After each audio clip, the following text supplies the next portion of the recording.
Hello, everybody, and welcome back to Madmen with a Box live. We're going to be talking about closing time tonight. Closing time. Yes, but before that, so we have some news to go over. I'm ProfPixel. This is OZChris. Welcome to the show. I'm Kames Jordan. In honor of the special guest in closing time. Jimmy. Yes. It is James Corden. I finally understand it. I understand why Jimmy loves James Corden so much. Doctor, you wanna do carpool karaoke? Hey, I'll put your favorite song on. Doctor in Distress.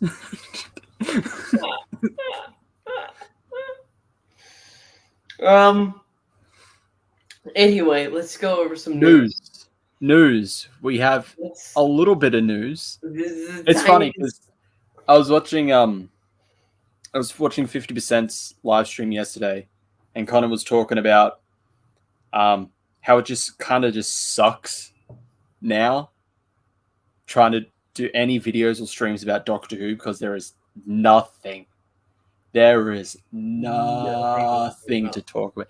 Hence why last week I was throwing Dune in so we could actually have something to talk about, because I feel like we could have stretched it out if we talked about Dune for a bit. Dr. Dune. Dune. Because there is nothing, because we're like 2 months out? Probably. Maybe-ish. 2 months maybe-ish. And we still got nothing. Your lead star was in the Oscars performing I'm Just Ken. Was he? I didn't. He was in there. I didn't see him. Judy was there. You sure? Yeah, he was there. He was there in attendance, and he was there performing I'm Just Ken. Are you sure? Yes, I'm sure. He was there because he also took a picture like in outfit with Simu Liu and what's his name? The one who was in Secret Invasion, Ben. I can't remember his name, but like they played the main Kens in Barbie. He was there. He was performing. Unseen Secrets. Okay, I guess so. I just didn't notice him when I watched it because I did watch it. He's just Ken. He's just Ken. Yeah, he's a Ken off. But yeah, like you have your lead in Doctor Who there, and we're getting nothing from Doctor Who because Russell doesn't want to say anything in general. More like Doctor Where. Doctor Where? Doctor Where where's my fucking series, Russell? Like, come on.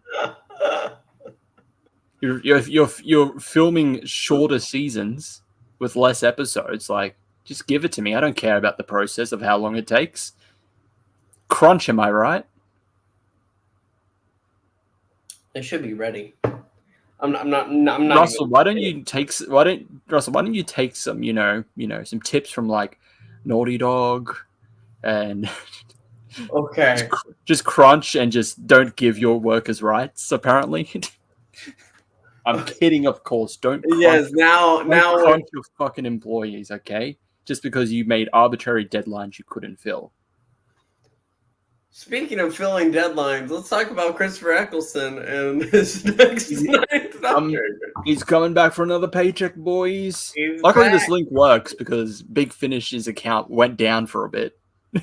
Yeah, this past week they were down for like. They were big finished.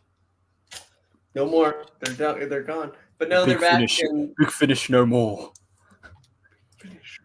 But yes, cover reveal and detail reveal of the latest Ninth Doctor Adventures box set, Star-Crossed, that sees Christopher Eccleston's Ninth Doctor meeting Alex Kingston's River Song. She has now met, at least in Big Finish, she has now met every Doctor. I don't think she's met 13. She definitely hasn't met 14 yet. So far, Big Finish wise and from the TV show, she has met every Doctor now. So in May's release of Star-Crossed, the two will be meeting each other. Alex Kingston says, finally, it's finally time for her to say hello, sweetie, to her husband's ninth incarnation. As the two of them embark on 3 adventures together, they visit a planet-enthralled dating app, an intergalactic bank with a catastrophic glitch, and a raging maelstrom. Fantastic. So it is. Oh, wait. I didn't realize that they were going to be on all 3 together. Like, that's the thing, because the previous box set had Bernice Summerfield, and she's only in the last story. So everyone's just like, I got to listen through these other 2 to get to the one that really matters and what that they were heavily promoting it as. So they're finally going back to the original format, which was 3 stories that are connected for 1 box set. I think the only connection is River Song, as far as we know. I don't. Because remember, when she did the box set with the 10th Doctor, they weren't connected. Those 3 stories, they were just stories of the 10th Doctor with River. Yeah, but that was like a separate line, wasn't it? It wasn't a 10th Doctor Adventures line. It's part of the 10th Doctor Adventure. It's a release in it, but it's not part of the official 10th Doctor Adventures. Yeah, the Doctor and River. The 10th Doctor and River Song. Yeah, that was its own separate thing. This is a part of the 9th Doctor Adventures. Okay, either this is going to be very neat, very cool, or it's going to be very disappointing, because who the hell wants to listen to River Song wipe the Doctor's memory of... I think that's the main problem. That's been a case with a lot of it, where it's just like either River has to kind of just disguise herself, or she erases their mind. But this box set is comprised of 3 stories. You have Swipe Right by John Dorney, Face of the Apocalypse by Lizzie Hopley, and Archipelago by Tim Foley. So they got some pretty good writers on this one. And they don't sound connected at all? I don't know. Well, we only have the titles. We don't have the actual descriptions. Chris Eccleston says, returning to the world of the Doctor has been a great experience. Precisely because it has allowed me to re-explore my interpretation of the character and how he interacts with many extraordinary beings he encounters along the way. Alex's River was one such character, and this was an interesting, challenging, and enjoyable encounter for the Doctor too. Alex Kingston adds, this is the first time I've had the opportunity to work with Chris's Doctor. I'm not a doctor. Alex, what are you talking about? It's a challenge for River to step into this interpretation and navigate it. He's got a different energy to any of the other doctors. She has to work harder to engage him to get through to him, which is great fun. I feel like that's the only thing that'd be very interesting to see. Because, like her meeting other doctors, majority of the time it's very different. But this is a very different Doctor compared to most of them. This is post-war Survivor's Guild ridden Doctor. Yeah. It was supposed to be not particularly open, even though the 9th Doctor Adventures have been very weird with his characterization. It's like, this is supposed to be before he met Rose, so he's not supposed to be as open, but he kind of is. It's weird. It's weird. Yeah. Like Jess Puck, River and 9. Yeah. I mean, it's actually cool. I think she knows of the War Doctor. I don't think she's met him. Well, she has the picture of him, because she has the picture. Well, what about what's it called? Once in Future.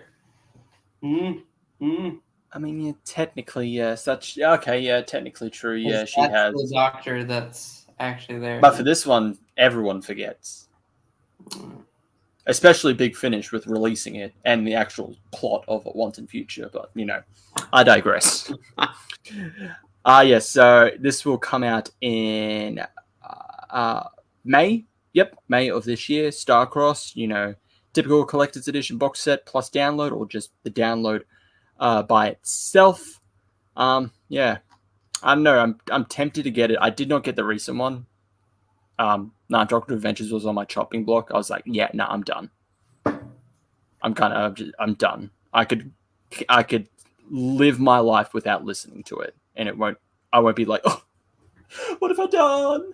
Oh no, this Oh, I crap. missed 2 random stories and then some Bernie Summerfield. How? Oh. And from what I've heard, there were like 2 okay stories, and then followed by a slightly more okay-ish story that had Bernie Summerfield in it. So I didn't particularly miss out much on that box set from what I've heard. I don't know. Maybe I'm tempted just to see how they do this, and the fact that it's a guest character that is actually going to be in every story. Yeah. Jess Park asks, why don't they do new Rose and Nine adventures? Money. Yeah, it is quite literally money because I know that. I know they have access to Billie Pie because she has her own series, but it is money. Because Eccleston said they would have to pay them both more.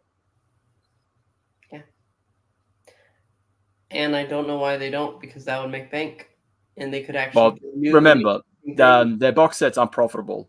That's true. Over the past week, Chris had heard that apparently during one of the Big Finish podcasts, they talked about that apparently the box sets haven't been as profitable as they hoped.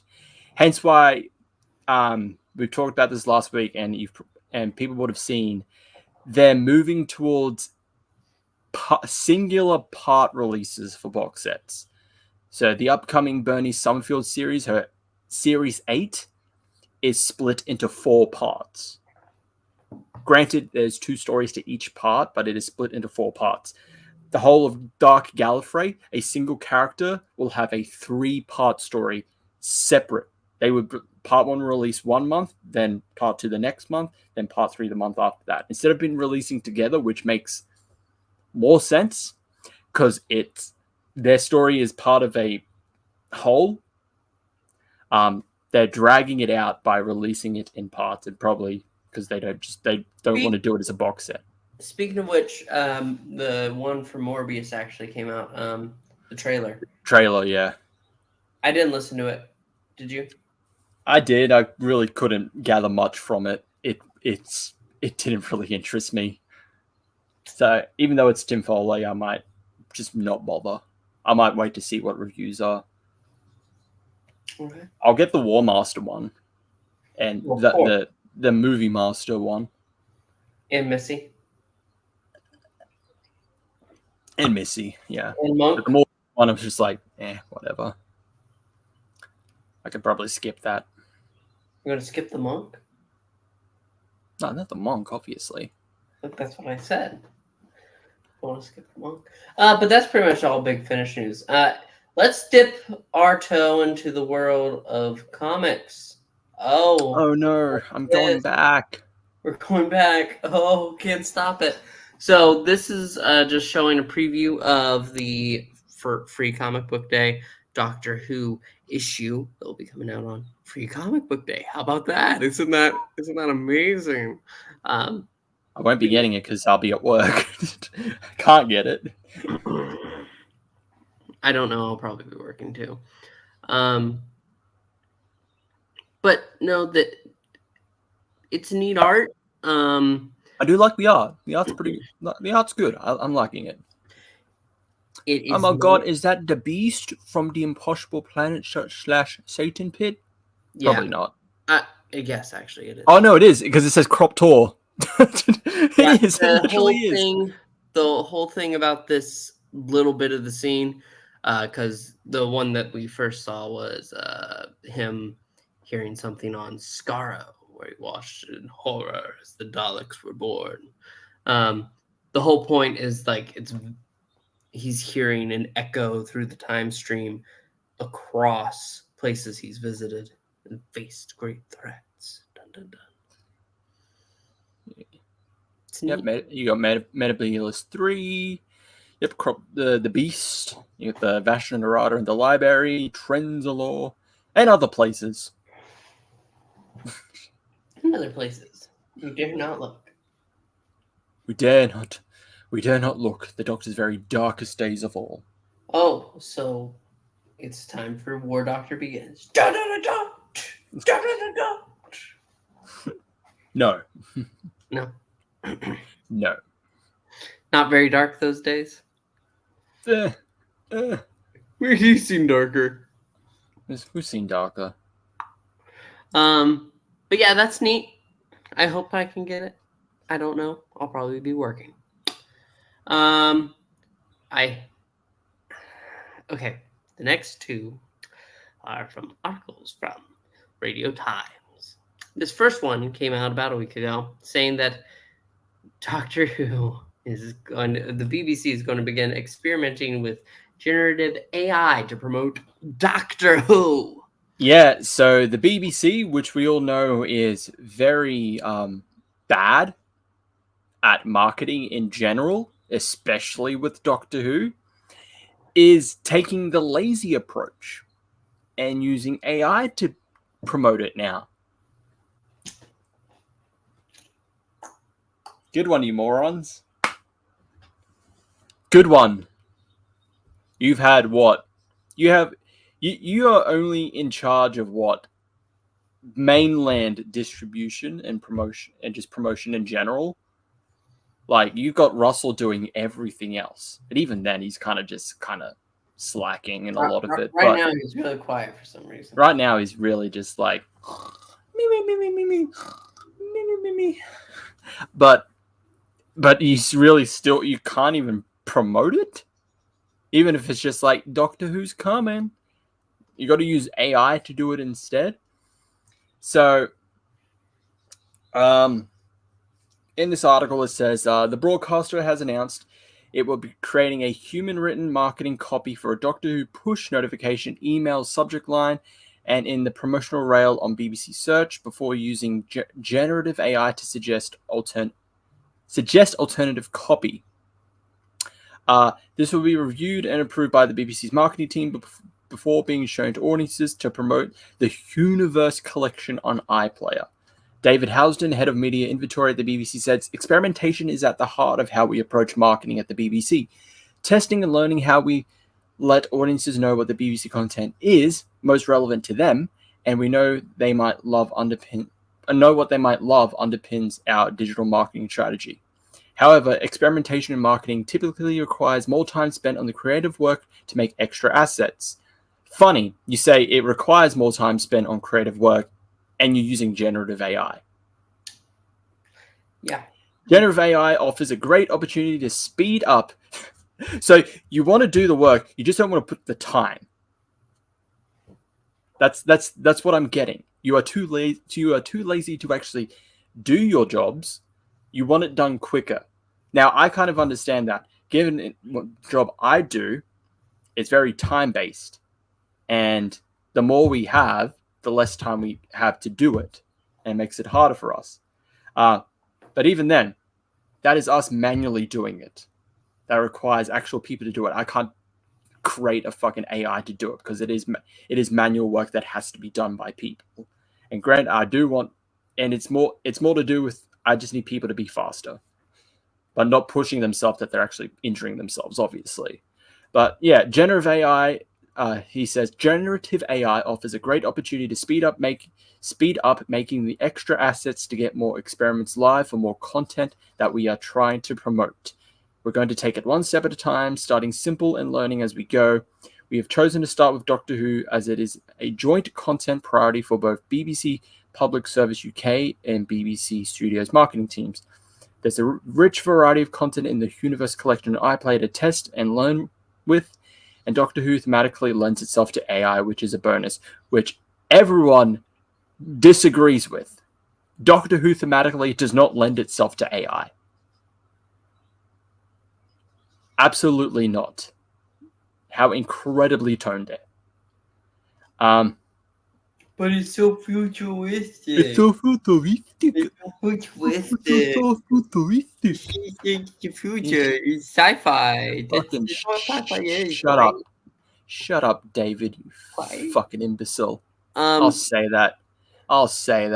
You absolute imbecile. You just don't want to do your jobs. Not even that. You don't want to put the effort into your jobs. You're lazy. Now, don't get me wrong. I am not entirely against AI. I'm fine with AI if it assists you in a very minimal aspect. However, once you start to use it to actually do the job in its entirety for you, whether it's like in marketing, whether it's to create a piece of like art, like a painting or like a show, whatever, etc., that's where I draw the line. That's where I'm like, no, you are actually just lazy. You are creatively bankrupt and lazy if you want AI to do all of that for you. If you're using AI to make an entire book for you, no. Oh, but I'm the one putting in the code. It's like you're not. No, that doesn't matter. You're not putting in the effort. You're letting someone else. You're letting not even someone else. You're letting something else do it for you. I don't care how advanced AI gets. It's not going to be as good as someone actually doing it. It's not a person. Whether the end product is good or bad, the effort is what matters. And an actual person did it. You can use AI to assist in helping you give ideas. Like I said, you can use it to assist you, but don't use it to actually make the end product. And it like 100% make it. It's so dumb. BBC, try not to do something stupid challenge. Failed. Now, Just Puck, I'm sorry, I really have to disagree with you. I really, really have to disagree with you because I have nothing to say on this because I kind of zoned out for most of the Chibnall era. That's when I fell off. It was end Moffat, early Chibnall is when I fell off. So I didn't promotion wise. I didn't see anything. Chibnall had interviews, yes, right at when his season was starting and right when his season was ending, and sometimes in between, like to address horrendous things like the timeless child. He did not promote the shit out of his tenure. I was there. I was watching. The ads went from when it started. There were tons of ads. This time it changes everything or whatever it is, just to go ahead and mark it on the fact that, hey, the Doctor's a woman now. That was the start of it, and then they just dropped everything. There was nothing in between. Russell's quiet now, but he did not stop talking until after he got all the specials out there. After he got all the specials, he went quiet. Give some time before season 1 premieres in a couple months. I don't know why. I don't think it's a good idea because we were all far more excited when he was speaking, even if he said dumb things sometimes. But that's just what he's doing right now. Yeah. People did not. He was not. I will say it's a bit jarring seeing like how big Doctor Who was during like, let's say, Moffat's era. That's when it got really big everywhere. You know, really pushing for international as well. No, you're getting like Day of the Doctor in cinemas, like almost everywhere. That's how big it was. Then you get to now, where it's just like, oh, it's only big during the anniversary time. Well, I'd say leading up to it, during, but then after it, just dead, just silent. You just get bits and pieces. Even then, a lot of it is in actual news. Most of it has to do with like speculation or drama. Yeah, because we have really nothing right now. Because we have nothing because they're being very silent about this for some reason. 2 months out. Look, I'm not. You know why? I'm not asking. You know why it is, and Why? I think I've already said this before. they are so far ahead in the future that they can't really speak about anything because it's literally like almost 2 seasons away. Because his goal is to have Doctor Who come out every single year. No more gap years, no more pauses, no more breaks of a long nature, like with even Moffat. Sometimes he took a year, and Chibnall, but he's going to have it every year. But we're at the point right now where we have nothing. We're struggling. Doesn't he know how many Who-tubers he's starving right now? Because We're all starving. We're not entitled. We're just fucking starving. Give us some food. Just give us anything. And I'm not asking for like fucking like Marvel where they decide, oh, we need a teaser trailer for the teaser trailer for the teaser trailer for the teaser trailer. Yeah. Yeah. Speaking of before we get into Moffat, I'll add, it's so funny, just like, yeah, we're gonna use this AI to like promote the Whoniverse collection on iPlayer. You know what would have been better? Making the Whoniverse collection available everywhere. Yeah. During your big 60th anniversary era, where you want everyone back into Doctor Who. You're bringing everyone back. Look, guys, David's back. Catherine's back. Russell's back. Doctor Who, it's now bigger than ever. We have all this new stuff. Go fuck yourself if you're outside of the UK, though. Well, I mean, they did for what, US, Canada, and somewhere else. They have a partnership with Tubi for the classic Doctor Who, which doesn't help you. No, you're Australian, so does it really matter? I'm kidding, but still, it's like, really, I should not have to use a VPN to watch something that used to be available for almost everyone. Like, come on, like during your biggest time, an anniversary era, an anniversary season, and you're restricting 90% of it to just UK audiences. Granted, yes, that's you're a British sci-fi show, obviously, but given how big Doctor Who used to be internationally, do you not want that? I mean, you signed up with Disney, you partnered with Disney Plus with streaming releases. Like, it's so weird. Do you not like views? Do you not like money? Are you anti-money? I mean, you're the BBC. You're British. You fucking want everything. Just look at your history. Look at our history. Our history. Now with Russell. But anyway, speaking of the Moffat era. Okay, speaking of a nothing burger, because that's what this is. I saw this article and was... Oh, yeah. There's no secret. I love Stephen Moffat. He's my favorite showrunner of the new era. I love him. I love his work. I saw this. I was giddy. I was like, oh, this is going to be great. And it's a rumor. It's a rumor. I think as soon as I saw it, I straight up thought, nah, this is fake. I thought that. This is a rumor. I would have thought that too, except I saw Radio Times, so I was like, oh, wow. The way that they worded this title, it looks like it could be legit. I looked in it. Clickbait. It's clickbait.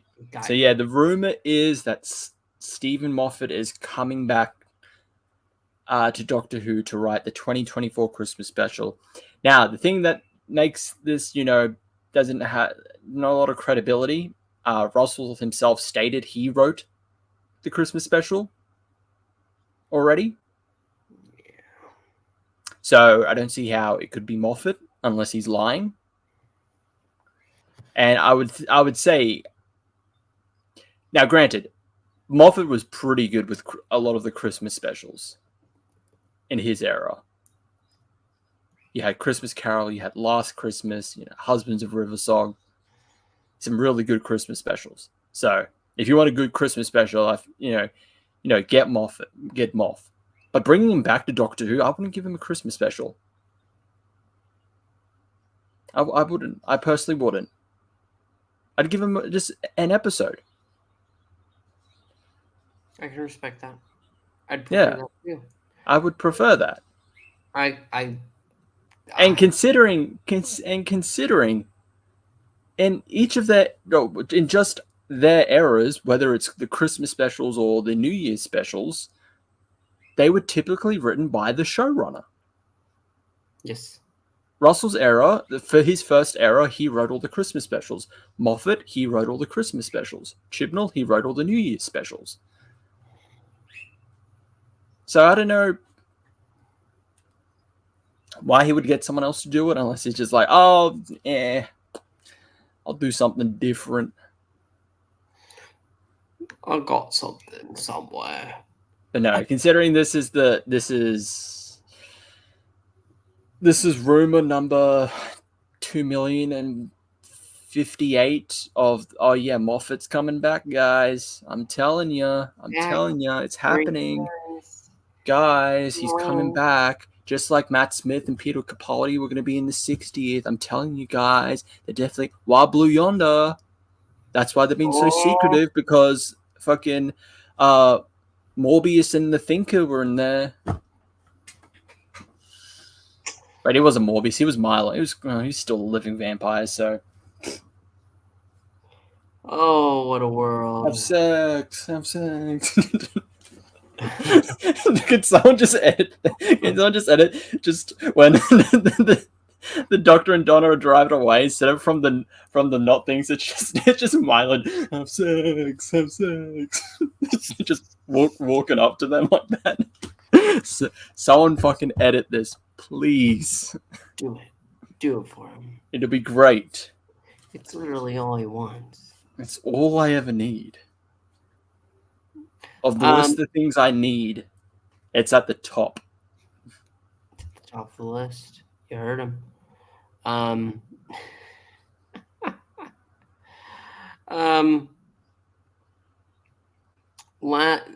That's it. That's news. That's it. I'm not believing it until it's actually said from Russell himself.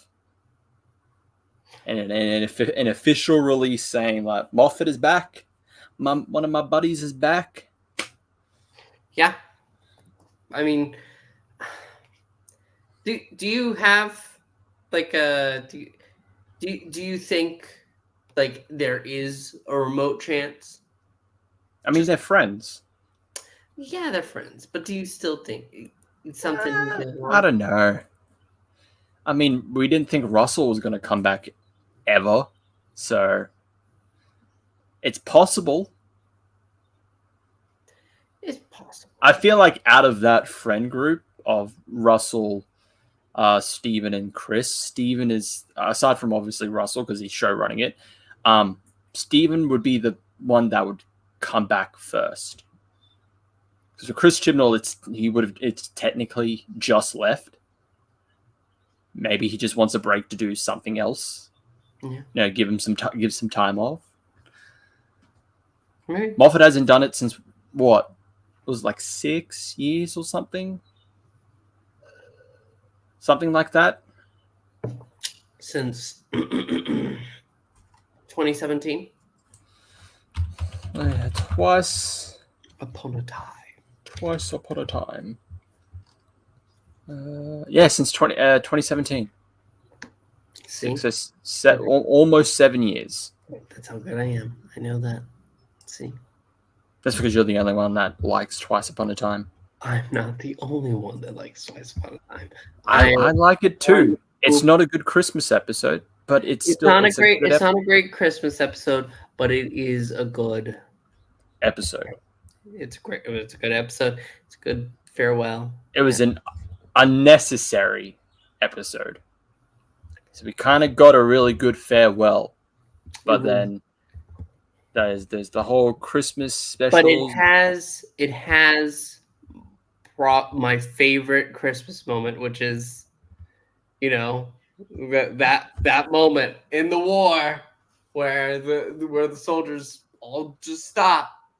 They sing, they embrace, they play games, they celebrate Christmas even though they're at war.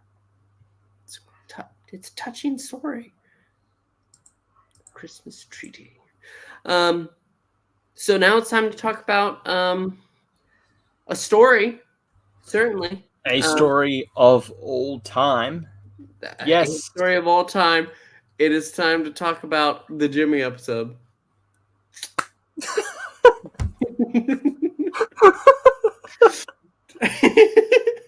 You forget I made this?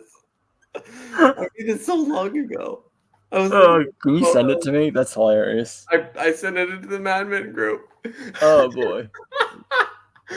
Because holy crap, all I could think of, even in that scene where the doctor decides to distract Craig by saying, "I love you." That's how Jimmy would react. You do? Really? No, doctor, I'm taken. No, Jimmy wouldn't say that. It's a fine story. Closing Time is a story of all time. The Cybermen in it aren't particularly great. It's probably on the bottom tier of like Cybermen episodes. But did you like the Cybermat having those little teeth? I thought it was fine. It was fine. They're pretty gnarly teeth. I'm not. But I did enjoy Stormageddon, Dark Lord of all. I don't know. This is such a weird. It's weird because it's a fine episode. I think its main problem is that this should have been the penultimate episode to a two-parter. But the problem was the finale was not a two-parter. It was a single episode. Because it's still set up as that. With the end of it. And the whole thing of like the doctor, I'm going to die. He's doing his farewell tour. So I don't know. It's just weird. Yeah, I don't know. It really is because it's not a great episode to have before this season finale. The season finale. The one season finale. See, the episode prior, God Complex, works much better. As like this is the penultimate episode because it ends with Amy and Rory leaving. Yeah, but it would require it. I can see why they needed a break in there, because going straight from there to his death would have been a little much for me too. Then they should have just done a two-parter. Yeah.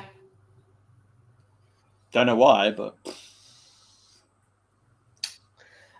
James Corden is James Corden. But he's fine. He's fine. Craig, I like Craig. He's fine. I don't like James Corden, but I like Craig. But Stormageddon is where it's at.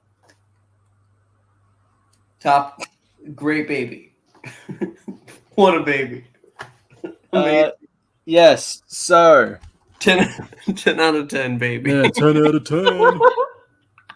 So yes, this episode, Closing Time, is the penultimate episode for Series 6, released on the 24th of September 2011.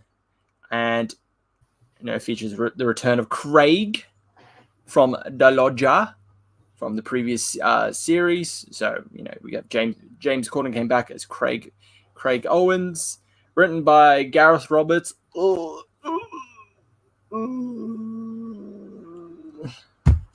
less about him, the better. But yes, it sees the return of the Cybermen yet again, as they are trying to build themselves back up. Typical just Cybermen stuff. It happens. Moffat's early Cybermen stuff was just not particularly the best. Yeah, no. But this was His 11 Cybermen stories aren't the best. Once he got to 12, it's like, okay. But to be fair, he didn't write this. He didn't write the other one either. Oh, that's true, yeah. Both of these stories are Cybermen stories that were done during his era that he had no part. Maybe he realized maybe I need to do them. Yeah, and then he makes, oh, look at this. Look at this. Now it's better. I do things with them, and they're if I do it instead, it's much better. Who knew all it? It's like Thanos at the end. He kills the 11th Doctor. Fine, I'll do it myself. But no, but no, yeah, like the story itself is fine. I didn't think we really needed a return, like a sequel to the Lodger. I'm guessing you're probably right. They needed kind of like a break in between from like a serious episode, then another serious episode. So they kind of wanted something of a break in between, I guess. The emotional moments in this episode really do kind of hit, like, because it's an episode that is so tied down in its moment, in being the in between. Yes. The problem is we'll talk about the wedding and River Song another day. Right now we're talking about the Lodger, which just serves as a bridge. Yeah, I do. The emotional moments are really good in this. The scene with the Doctor and Stormageddon is amazing. I'll give Gareth props for that. That fucking transphobe prick. Can't believe I'm praising that bastard. I will say, I don't really like him seeing Amy and Rory just after, at the literal episode after he's left them. Wow. I know it's like, oh yeah, coincidences. It's the universe's like trying to play a trick on you, and it sees them already. I don't like, looking back at it now. I don't really like it. I feel like that would have hit a bit more if, like, say, they left earlier in the season, and he spent and actual episode wise, hasn't been with them for a while. I don't know. I feel like it's fine, but he sees them. Also, I don't know. I don't know if people do this, but I don't think a little girl is just going to go up and get someone's autograph because they're a model.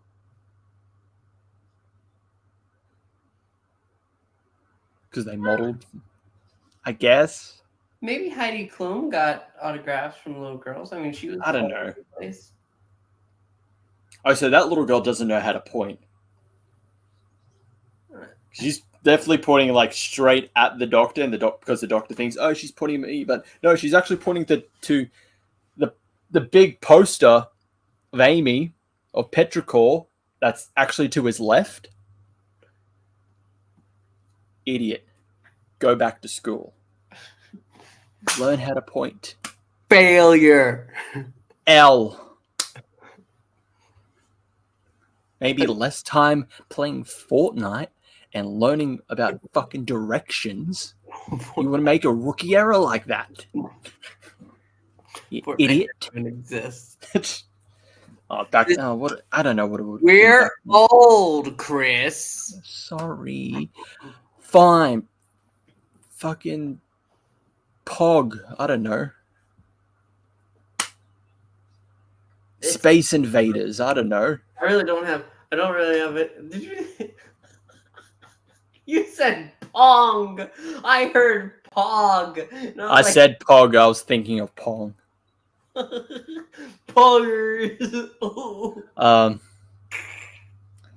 It's so funny seeing now because I'm still seeing this picture of Jimmy. It's so funny just seeing that Cyberman suit just go onto Craig, and it's like that ain't fitting. No, it's not. Just like you would have been Jimmy. Poor Jimmy. Huh? Poor Jimmy.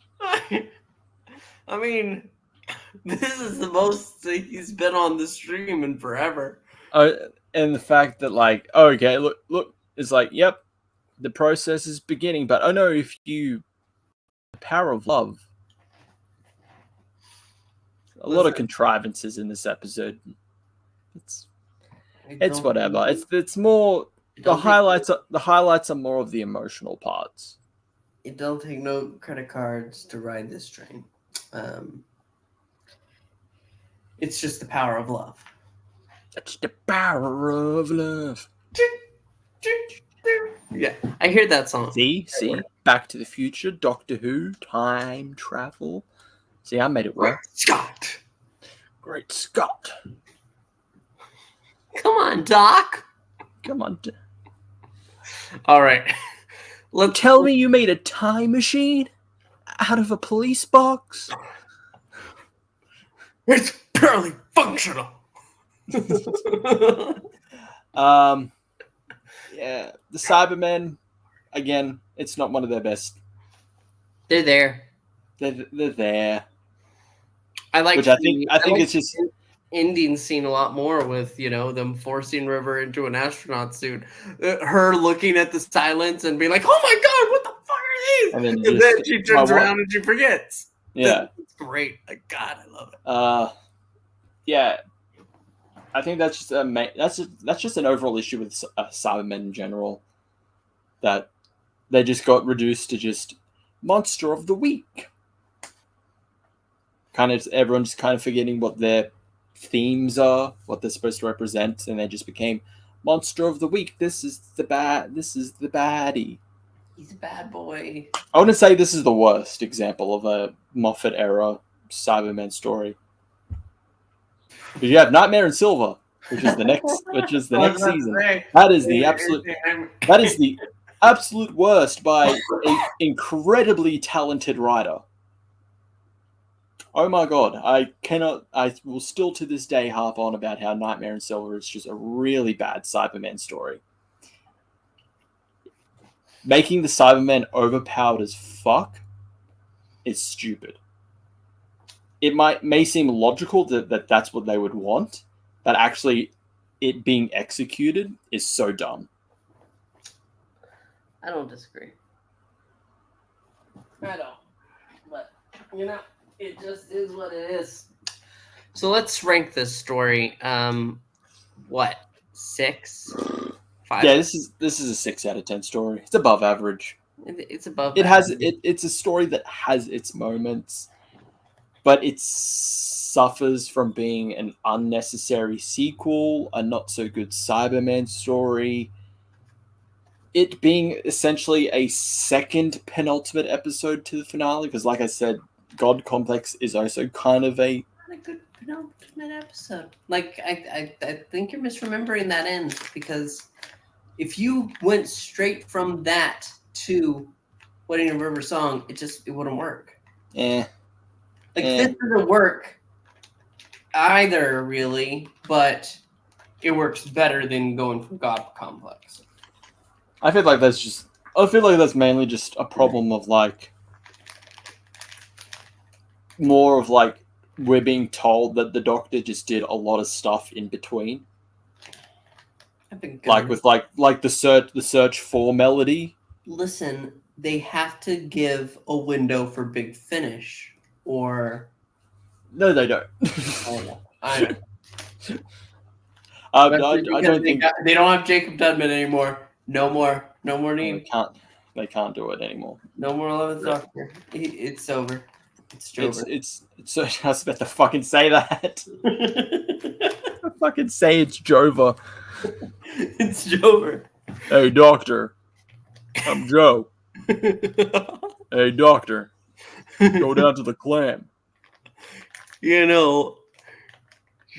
You know, You're saying these Cybermen can life. give me new legs? Doctor Hmm.